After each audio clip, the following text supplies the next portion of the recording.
انت تخين صح؟ ما تتكسفش، انا اصلا شايفك من هنا. وانا كمان بصراحه، بس مش قوي. مناعتك ضعيفه، تركيزك ضعيف، حالتك صعبه قوي، بس انا عندي حل ليك ومش هيكلفك كتير، بالعكس ده هيوفر لك كمان. الصيام.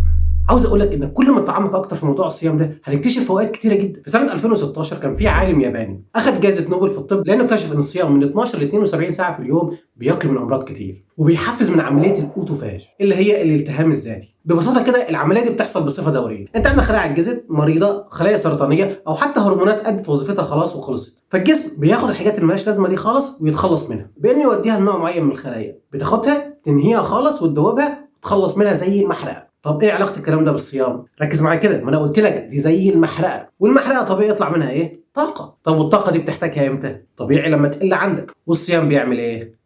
ايوه بيقلل الطاقه، فبيحفز الخلايا دي انها تنشط قوي وتاكل من السموم دي بكميات كبيره جدا، فالجسم يتخلص منها اسرع. عاوز اقول لك ان جسم الانسان بيدخله سنويا تقريبا 80 كيلو من السموم ما بين هواء واكل وشرب، يعني حرفيا جسمك بيستنى رمضان من السنه للسنه اكتر من اخوك الصغير اللي مستني المدفع يده. واقول لك فايده كمان، بيخسس.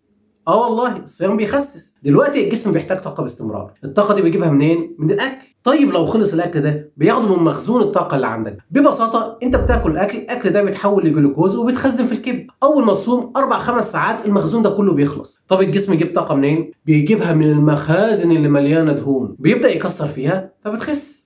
الصيام كمان ممكن يعالج الالتهابات. لو سالت دكتور عظام هيقول لك ان فعلا التهابات المفاصل بتقل مع الصيام، ده غير انه بينشط الجهاز المناعي وبيريح الجهاز الهضمي. عايز اقول لك ان الجهاز الهضمي اللي متبهدل طول السنه، رمضان بالنسبه له فرصه يشم فيها نفسه. وبيقلل من نسبه السكر في الدم لانه بيقلل من الانسولين، وبيقلل الضغط لانه بيقلل التوتر، وبيزود من هرمون النمو، وبيقلل من فرص الاصابه بمرض الزهايمر، وبيحسن من نوعيه الاكل اللي بتاكله لان طول الصيام بيخليك لما تعوز تاكل اكل صحي مش الطعام المصنع اللي بيجيه من المحلات. وكمان بيساعد على علاج ادمان القهوه والشاي والمنبهات عموما، فيظبط لك نومك. صدق رسول الله صلى الله عليه وسلم حين قال: ما ملأ ادمي وعاء شر من بطنه، فحسب ابن ادم اكلات يقمن صلبه، فان كان لا محاله فثلث لطعامه وثلث لشرابه وثلث لنفسه. شايف كل دي فوائد الصيام وبدراسات علميه اللي عاملها علماء مش مسلمين اصلا. خلي بالك الصيام مش علاج للامراض دي، علشان في ناس درويش. الاسلام دين العقل والعلم، والصيام وقايه. لو انت سليم هيحميك من الامراض دي. وفي حالات اصلا الصيام بيكون بالنسبه لها خطر زي الحوامل في الشهور الاخيره،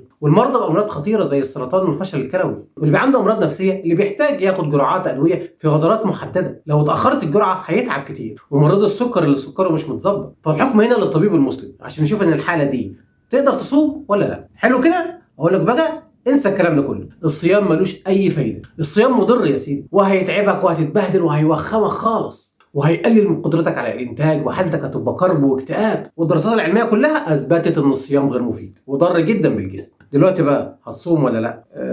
اكيد طبعا. ايوه ليه بقى؟ عشان الصيام فرض فلازم اصوم. ايوه هو ده الكلام.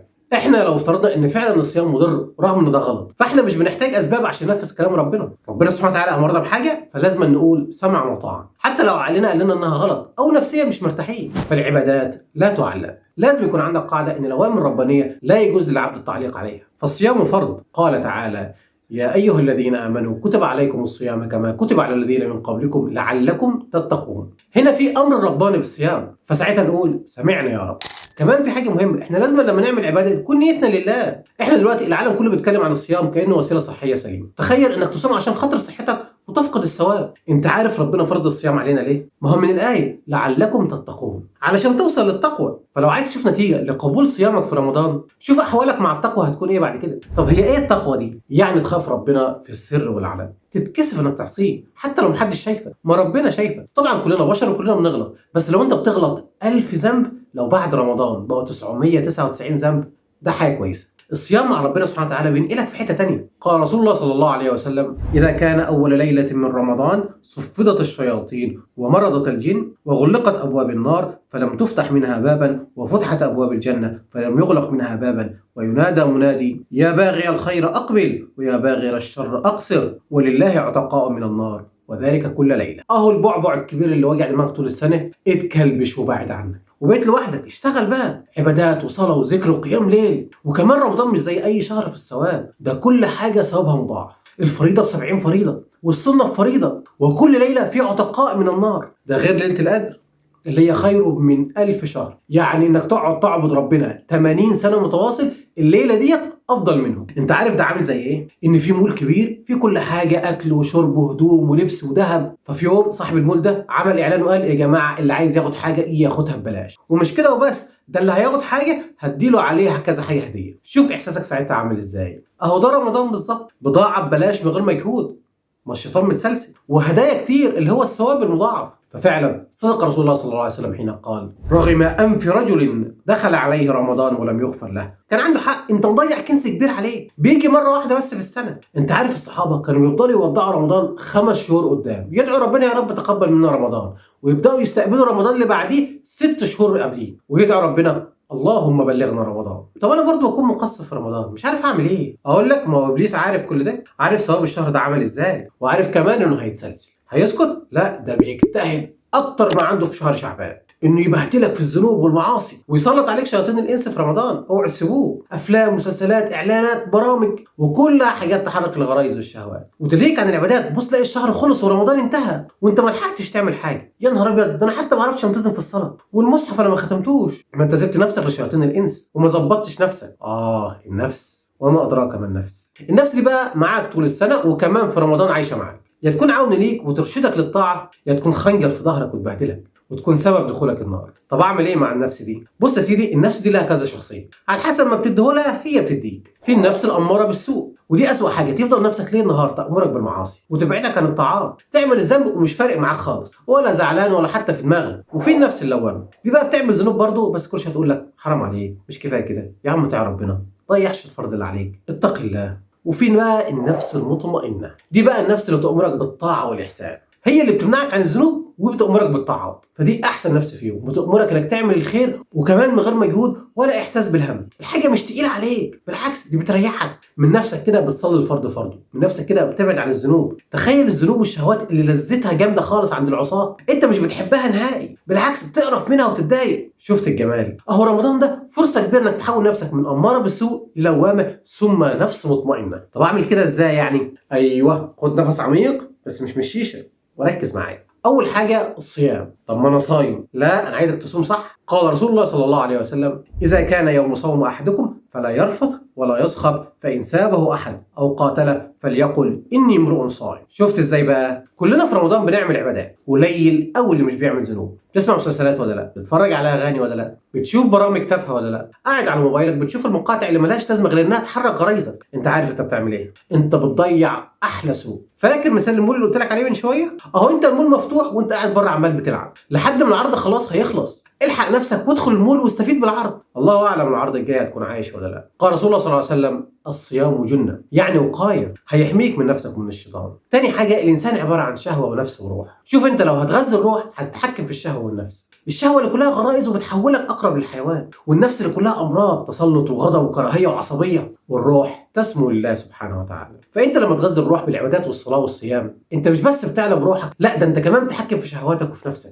استغل كل ثانيه في رمضان، تصلي الفروض في جماعه وتصلي التراويح وكمان قيام الليل وتقرا القران وتختمه. واوعى تتعصب لو حد غلط فيك، قول له الله يسامحك انا صايم ومش هضيع صيام عشان خاطر. واحده واحده هتتعب في الاول، لكن والله بعد كده نفسك هي اللي هتاخدك وتخليك تعمل الطاعه. 3 كتر الخير على قد ما تقدر. لو بتطلع فلوس لله زود شويه، لو بتزور قرايبك زورهم اكتر، لو بتقول كلام طيب كتر من الكلام ده سوق والحق خد على قد ما تقدر لانه محدد بوقت. 4 هات اخرك على قد ما تقدر. زود في الطاعات، كتر على قد استطاعتك. لو ما انتش فاضي لا يكلف الله نفسا الا وسعها، بس لو فاضي هتندم كتير على الوقت اللي هتضيعه ده. 5 الاتقان، ودي حاجه مهمه جدا لان اتقان العمل اهم من كثره العمل.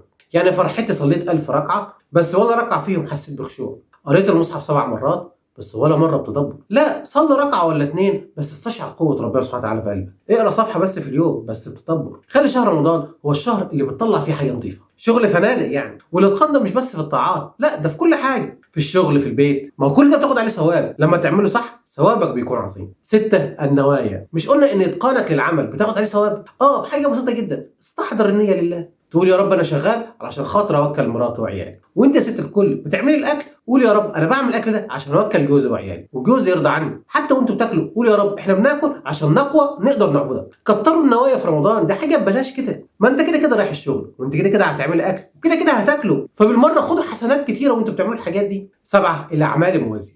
يعني انت قاعد في الشغل بتشتغل على المكتب شغل القران جنبك او احفظ الورد بتاعك، وانت قاعده شغاله في المطبخ اسمعي لك درس، راجع حفظك من القرآن، اذكر ربنا، اعملوا اكتر من حاجة مع بعض، الوقت قصير. 8 الاعمال البينية. انت رايح الشغل استفيد من الطريق، طول ما انت ماشي اذكر ربنا، ادعي ربنا، سمع قرآن. انا سمعت مرة شيخ بيقول ان هو في يوم طلع من بيته راح الكلية وقضى مشاويره وراجع تاني البيت، في الفواصل اللي ما بين يومه ديت سمع سورة البقرة كاملة. الصحابة نفسهم كانوا بيقيسوا المسافة بينهم وبين بعض بالآيات.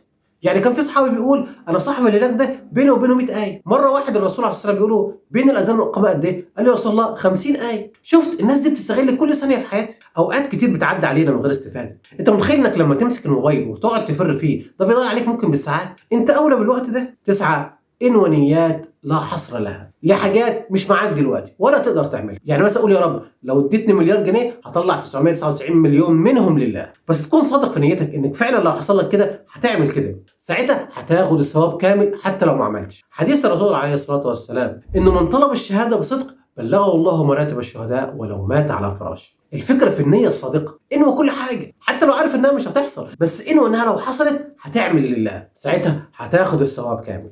10 كلوا واشربوا ولا تسرفوا. ما تكترش في الفطار، ما تدبهاش، يعني على قد ما تقدر اشرب سوائل بس، قلل من الدهون والسكريات، هتفوق كده للعبادات، وكمان مفيد لجسمك، هتحرق الدهون، هتخس. اخيرا رمضان في مصر حاجة تانية والسر في التفاصيل. بصوا مش عصبيه كوني مصري، بس دي حقيقه والله. اي مصري بيكون مسافر بره لما تيجي تساله ايه شهر الاجازه بتاعتك هيقول لك شهر رمضان، سواء كانت دوله مسلمه او غير مسلمه. ولو ما عرفش ينزل في رمضان بيزعل قوي، يقول لك اصل ما فيش رمضان غير في مصر. عندنا روح فظيعه مش موجوده في اي حته، من اول زينه رمضان اللي في كل حته، شايف اللمبه الملونه دي، والفروع اللي في كل حته، والتجمعات العائليه، وافطار الصحاب اللي بيتاجل كل سنه، ولا الناس الغلابه اللي بيستنوا الشهر ده من السنه للسنه، وشنط رمضان وموائد الرحمن، ولا الناس بتوع المطريه اللي بيعملوا فطار كل سنه. كميه الناس دي لو في دوله تانية يعملوا محافظه. ولا التراويح والتهجد ليها بهجه مختلفه عن اي مكان تاني، كل يوم بالليل كأن يوم عيد، بالنهار الدورات الرمضانيه، وبالليل يفرقعوا صواريخ، حسبي الله ونعم الوكيل. ولا الاكل بقى اشكال والوان وانواع، حاجه تانية. بس اوعى تكتر، عاوزين نخس. كل الحاجات دي رغم ان اغلبها مش بتاخد عليه ثواب، بس بتعمل روح جميله جدا في رمضان، بتشجعك على العبادات والطاعات، روح مش هتعرف تعيشها في مكان تاني. ده ما يمنعش برضو ان ام الدنيا عندها المسلسلات والاغاني والاعلانات اللي تخلي الشيطان صحيح قاعد متسلسل بس متسلطن. معلش الحلو ما يكملش، ناخد الكويس ونسيب الوحش. رمضان فرحة شجرة وطرحة.